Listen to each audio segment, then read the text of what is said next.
He uncovers the shocking truths about vegetable oils, including olive oil, revealing insights that will challenge everything you thought you knew. What about olive oil? There's a lot of literature back and forth about olive oil. And I'm not going to wait around in this study and that study, but I'm going to tell you some facts that are absolutely indisputable about olive oil. Both animal fats and vegetable oils are fats, and they all have 9 calories in every gram. A tablespoon of olive oil has 13.5 grams of fat, and every tablespoon has 120 calories in every tablespoon.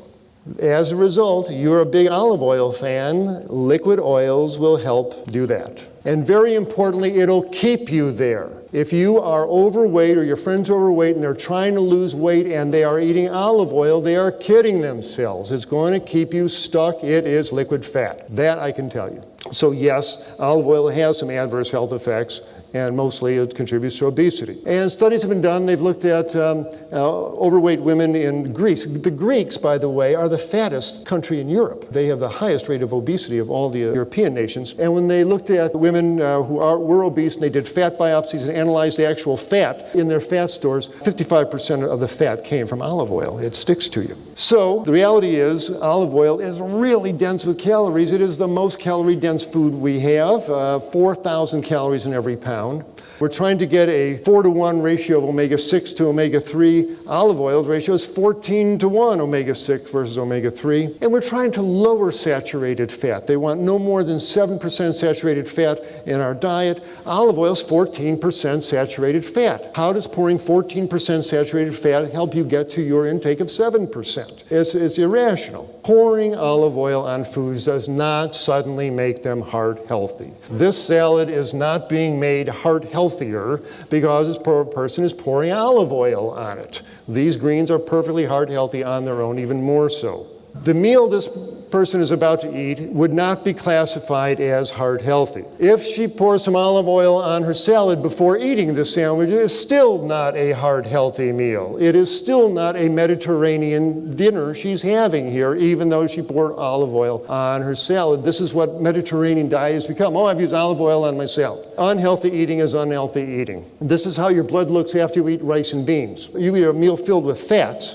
and oils, and this lovely clear blood turns into a substance that looks like this. Not everybody shows this grossly, but this is fat in the bloodstream. This is lipemia. And every time you eat a fatty meal, a wave of fat goes through your bloodstream. As I said, not everybody shows it this densely, but everyone has a wave of fat going through their bloodstream when they eat fatty foods. Remember, your body is never not looking. You can't tell your body, look over here and have a cheeseburger down there. What's that? Your arteries know. Your liver knows. Your heart knows. If you are going to be eating a gooey, greasy pizza like that, it's going to turn your blood fatty. Even if you pour olive oil on your salad before you eat this greasy piece of pizza, it's still going to turn your blood fatty. Your body is not fooled. It's never not looking. Don't kid yourself about olive oil making things heart healthy.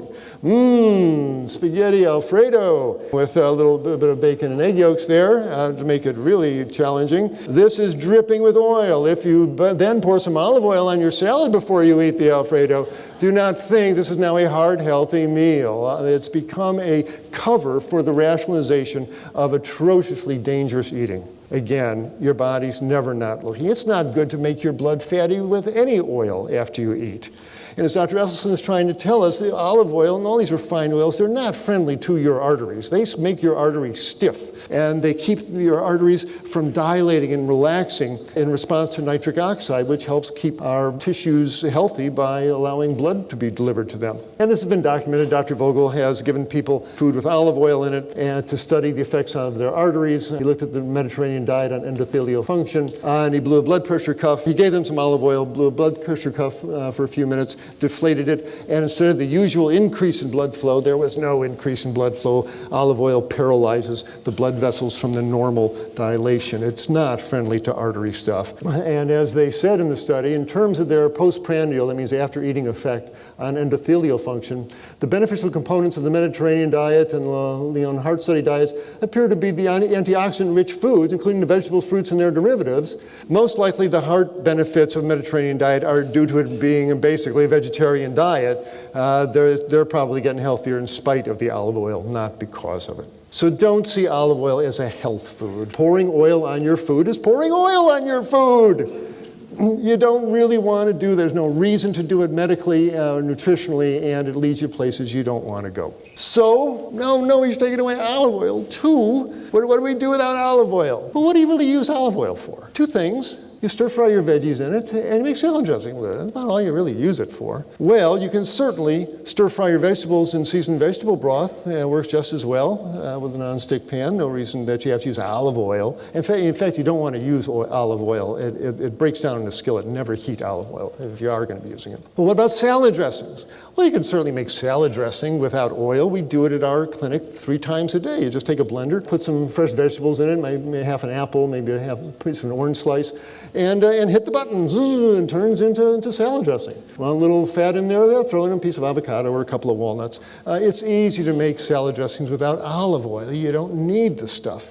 And then again, the whole world of flavored vinegars, lots of ways to make the salad dressings taste good. So what's the take home of all of this? Where do we go with all this? Salt, sugar, and oils. Outside of a little bit in whole foods that nature naturally put there, these are not health foods. They are taste treats. Have that firmly in your understanding. And they are too easy to use too much of, and that's the problem. There's salt in the restaurant and packaged foods.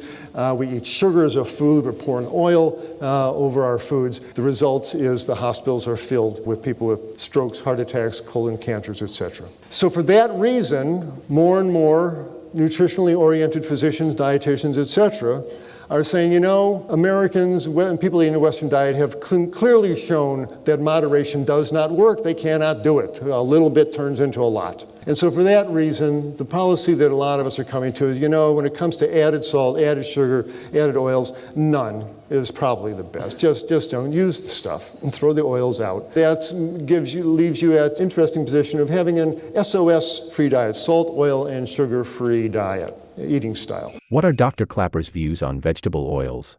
Plant-based oils. We've pretty much gone oil-free in our house and don't miss it at all. And there are some good medical reasons why you might want to tilt in that direction. And I'll share those with you. My main concern is about the way people use these oils. They're a processed food. They're natural. No other animal crushes the fat out of olives and pours it on its food there. I mean, it is liquid fat in the bottom. Does Dr. Klapper believe we should eliminate oil from our diet entirely? I'm not against fats. We need fats. We need fats. You need them for your hormones, for your skin oils. They're essential nutrients. The issue is when you eat a walnut or you eat a piece of avocado or a piece of coconut, the micro droplets of coconut oil, walnut oil, avocado oil are firmly bound to the fiber of the walnut, of the avocado, of the coconut.